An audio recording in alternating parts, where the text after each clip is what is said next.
Hi, I'm Mama Trauma. I'm a mommy blogger. I know that everybody's on YouTube these days, so I wanted to put some videos up on YouTube. And I'm always working on my blog late at night because my kids are asleep, so I thought I would start Pillow Talk. This first edition of Pillow Talk might be a little triggering, so keep that in mind.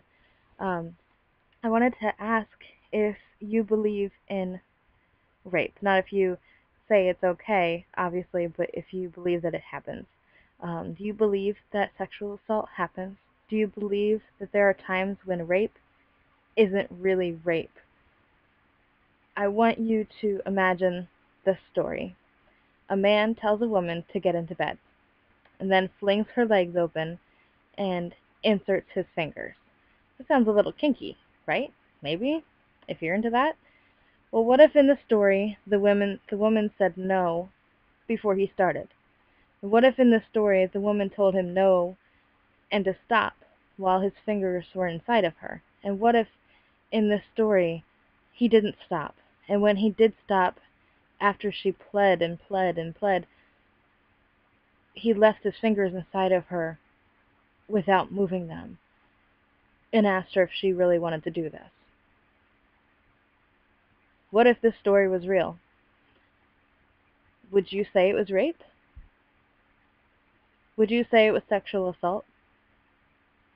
The definition of rape includes any kind of penetration, vaginal, anal, or oral, that's, of course, non-consensual.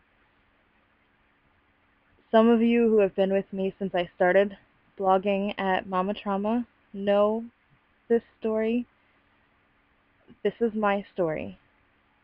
Only in my story, the man was a doctor, and I was in labor giving birth to my daughter. Does that change your opinion? Does that make it not rape? If you feel that you have been birth raped, is what they call it, if you feel that you have dealt with birth trauma of any kind, if you feel that you had during childbirth you dealt with a violent act on the part of the doctor, the midwife, a nurse, or anybody, maybe you have a postpartum mental illness,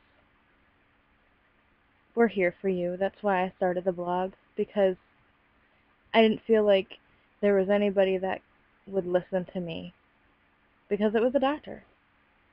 Who cares? It was a doctor. You were healthy. But the important thing on top of all that is that I wasn't healthy. I suffered post-traumatic stress disorder, which I still have 2 years later. And I'm not the only woman who's dealt with it. There are women across the world who deal with violence in childbirth, who deal with disrespectful caregivers during the most vulnerable time in their life. And it needs to stop. When did birth become that?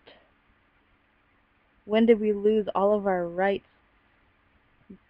just because we're giving birth? So that's my pillow talk today. I'm going to go to bed and ponder all of that again. And I hope that you'll spread this message that childbirth is supposed to be respectful, just like every other time in our life. There's no reason a doctor needs to rip a woman's legs apart. It doesn't need to happen.